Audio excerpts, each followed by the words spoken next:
অষ্টমবারের মতো শ্রীলঙ্কার মাটিতে দ্বিপাক্ষিক টেস্ট সিরিজ খেলতে গেল বাংলাদেশ।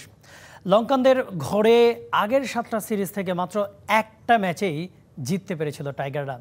এবার প্রত্যাশার সঙ্গে প্রাপ্তির যোগফল মেলানোর চ্যালেঞ্জ নিয়েই দেশ ছেড়েছেন নাজমুল হোসেন শান্তরা। তবে তার আগে চ্যালেঞ্জ এই দলটাকে মানিয়ে নেওয়া, এই দলটার সাথে মানিয়ে নেওয়া এবং শ্রীলঙ্কার যে কন্ডিশন সেটার সাথে দলের মানিয়ে নেওয়া।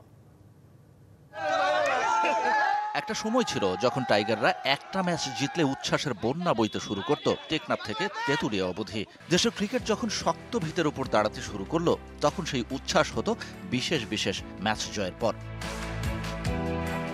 সাদা পোশাকের ক্রিকেটে শ্রীলঙ্কার মাটিতে বাংলাদেশের প্রথম টেস্ট অভিজ্ঞতা 2001 সালে। তবে সেটা ছিল এশিয়ান টেস্ট চ্যাম্পিয়নশিপের ম্যাচ। দ্বিপাক্ষিক টেস্ট সিরিজ খেলতে বাংলাদেশের প্রথম লঙ্কা যাত্রা ছিল তার পরের বছর। টেস্টে শ্রীলঙ্কার বিপক্ষে এখনো পর্যন্ত 7টা দ্বিপাক্ষিক সিরিজে স্বাগতিকদের মাটিতে মুখোমুখি হয়েছে বাংলাদেশ। সব মিলিয়ে 15 টেস্টে 1 জয়, 3 ড্র আর 11 পরাজয়। অর্থাৎ লঙ্কায় গিয়ে সাদা পোশাকের ক্রিকেটে খুব একটা সুবিধা করতে পারেনি বাংলাদেশ।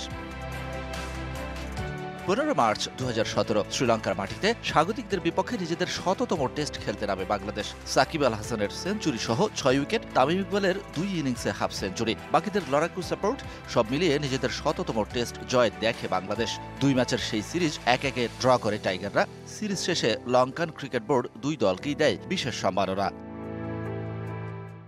সেই শ্রীলঙ্কায় অষ্টমবারের মতো দ্বিপাক্ষিক সিরিজ খেলতে গেল বাংলাদেশ। এই সফরে 2 টেস্টের সাথে রয়েছে 3 ওয়ানডে ও সমান ম্যাচের টি-20 সিরিজ।